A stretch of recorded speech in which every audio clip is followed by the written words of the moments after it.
ミックスの酒を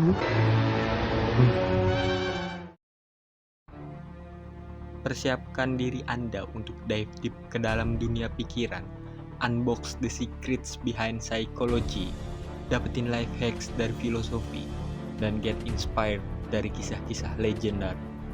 Let's level up together. Welcome to Learn to Life. Pada video kali ini, kita akan memulai perjalanan kita untuk menjelajahi karakter yang sangat familiar dengan kita, yaitu Brook dari One Piece. Kita akan mengupas tuntas tentang biografi, karakter, serta konfliknya yang khas, yaitu kesepian. Dan bagaimana dia mengatasi kesepian dalam ilmu psikologi. Kita akan membahas semuanya pada video kali ini. Sebelum kita benar-benar masuk ke dalam topik ini, mari kita sama-sama mengenali karakter Brook dengan lebih baik.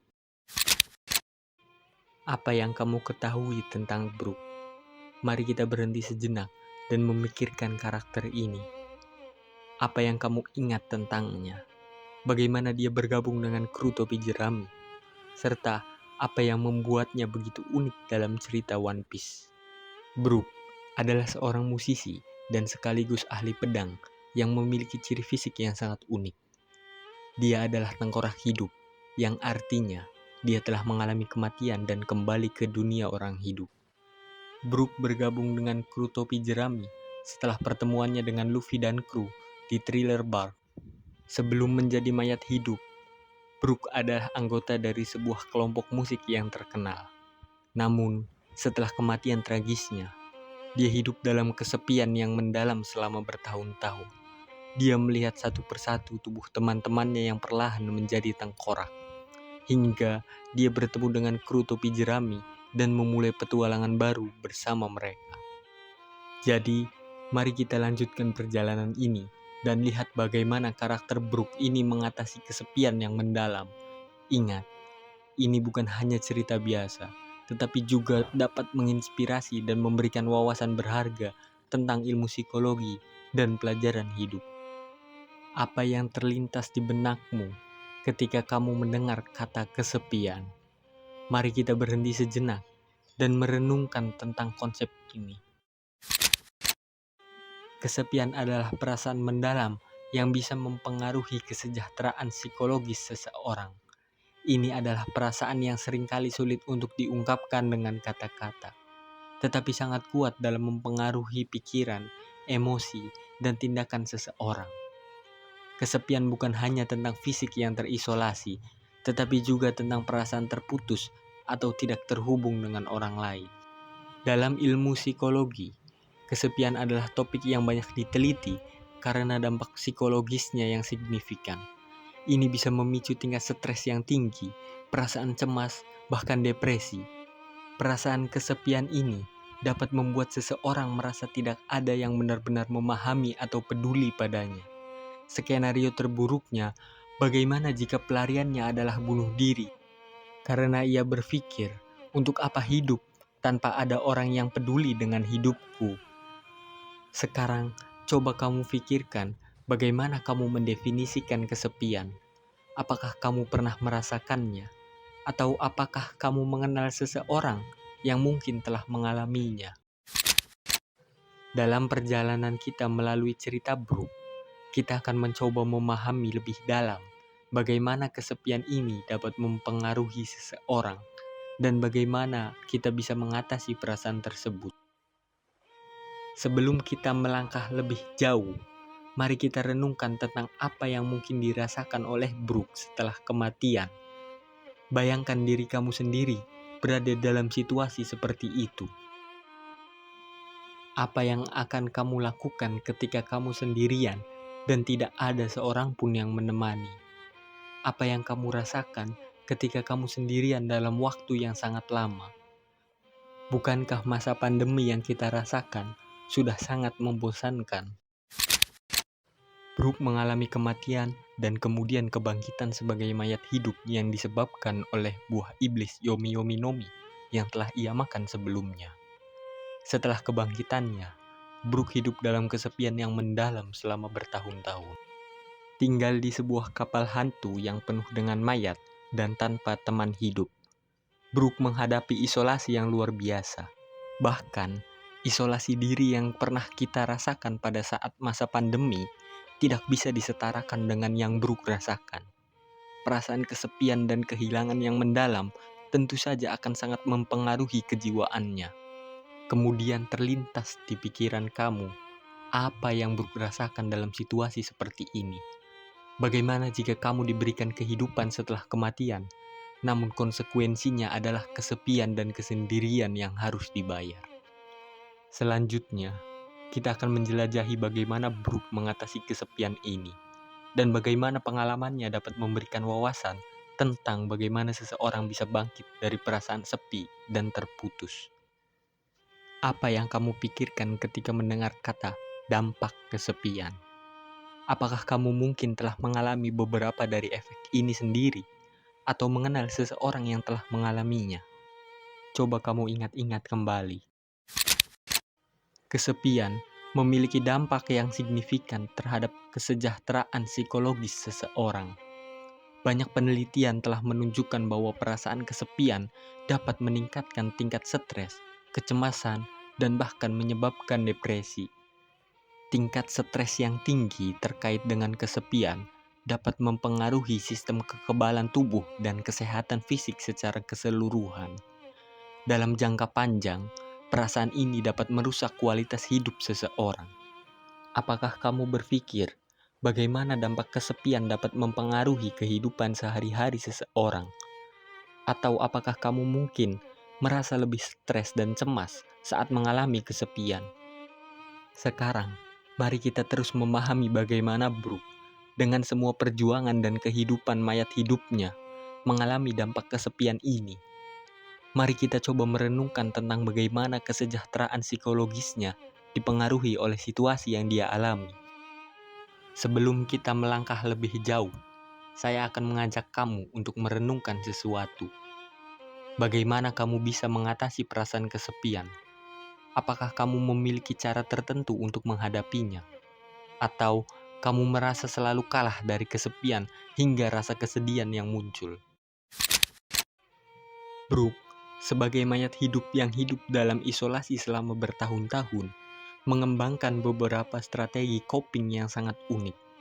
Salah satu strategi utamanya adalah mengejar minat dan hobinya dalam musik, terutama dengan memainkan biolanya dan bernyanyi. Selain itu, Brooke juga mencari makna dalam petualangannya dengan bergabung bersama kru topi jerami. Hubungan sosial yang dia bangun dengan anggota kru lainnya juga menjadi bagian penting dari cara dia mengatasi kesepian. Sekarang, pertanyaannya adalah, bagaimana kamu mengatasi perasaan kesepian dalam kehidupan sehari-hari? Apakah kamu mengejar hobi atau minat tertentu? Apakah kamu lebih fokus pada membangun hubungan sosial? Atau yang lebih buruk, apakah kamu semakin terpuruk karena kesepian? Setiap orang memiliki cara berbeda untuk mengatasi perasaan kesepian. Dan apa yang kita pelajari dari karakter Brooke adalah bahwa strategi coping dapat sangat membantu dalam menghadapinya. Selanjutnya, mari kita terus menjelajahi bagaimana Brooke berhasil mengatasi kesepian dan bagaimana pengalamannya dapat memberikan wawasan kepada kita. Sebelum kita lanjutkan, saya ingin mengajak kamu untuk bertanya kepada diri kamu sendiri. Bagaimana hubungan sosial dan kekuatan humor mempengaruhi cara kamu mengatasi kesepian? Apakah kamu menemukan dukungan dari teman-teman atau keluarga? Atau mungkin kamu menggunakan humor sebagai pelarian dari kesepian?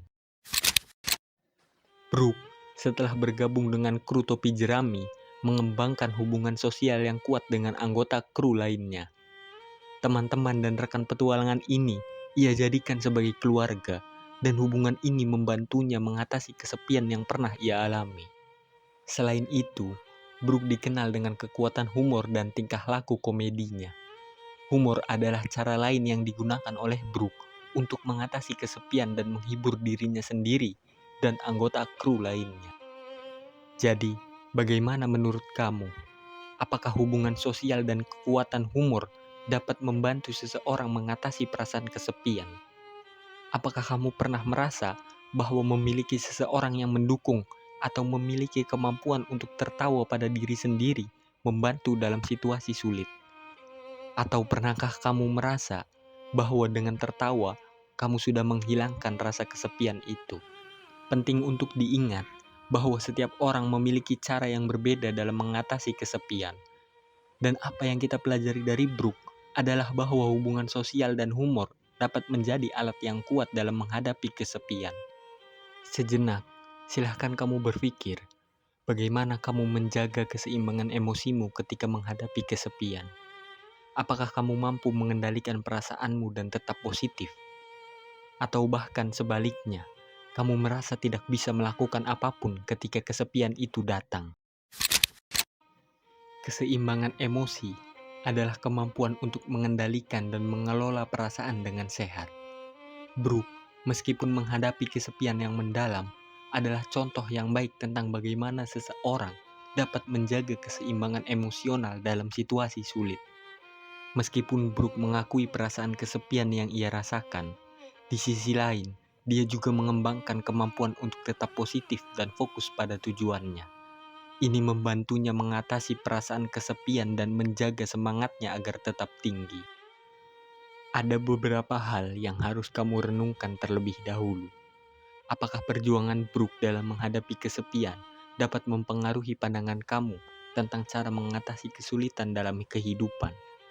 Apakah kamu merasa bahwa kesulitan yang dihadapi orang lain bisa menjadi sumber inspirasi? Brooke menghadapi perjuangan yang luar biasa dalam mengatasi kesepian setelah kematian dan kebangkitannya sebagai mayat hidup. Dia menghabiskan bertahun-tahun dalam isolasi yang dalam, di mana kesepian adalah temannya yang setia. Namun, dia tidak hanya menderita, dia juga berkembang sebagai individu. Brooke memanfaatkan waktu kesepiannya untuk mengasah keterampilannya dalam musik dan humor. Dan dia tidak pernah kehilangan semangatnya. Kemampuannya untuk melihat sisi positif dalam situasi yang sangat sulit adalah inspiratif. Hal teladan dari pribadi Brooke yang bisa kita jadikan sebagai pelajaran hidup.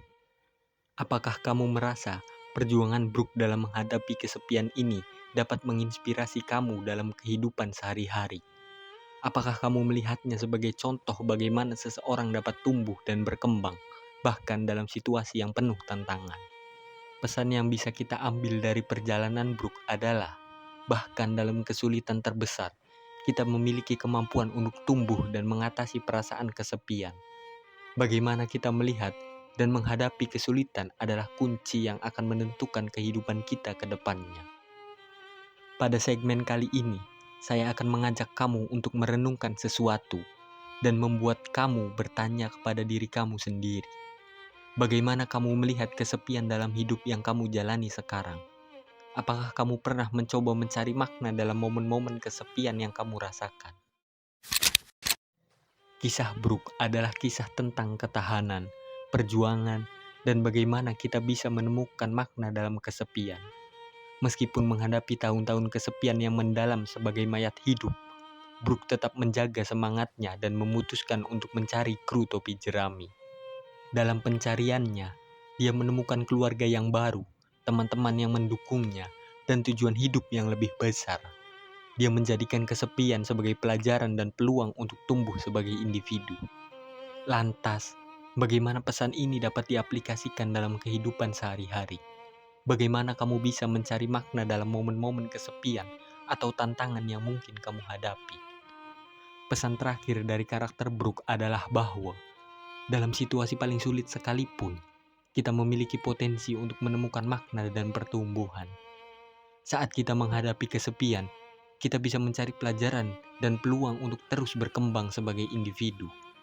Kita bisa melakukan hal-hal yang berdampak positif, seperti melakukan pendalaman hobi dan minat dari diri kita masing-masing. Sehingga di masa yang akan datang, kita telah memiliki keterampilan yang telah kita temukan dalam pencarian pada saat dilanda rasa kesepian. Teruslah mencari makna dalam setiap aspek kehidupan yang kamu jalani, termasuk dalam momen-momen kesepian. Jangan lupa untuk selalu dukung channel kami dengan cara like, komen, subscribe, dan share video ini jika dirasa video ini bermanfaat. Setelah mendengar pembahasan panjang pada video ini, Berikan sudut pandang kamu untuk topik kita kali ini. Berikan juga saran untuk topik serta tema pembahasan pada video-video selanjutnya. Mari kita jadikan kolom komentar sebagai wadah diskusi dan sharing tentang apa yang kita pikirkan. Terima kasih.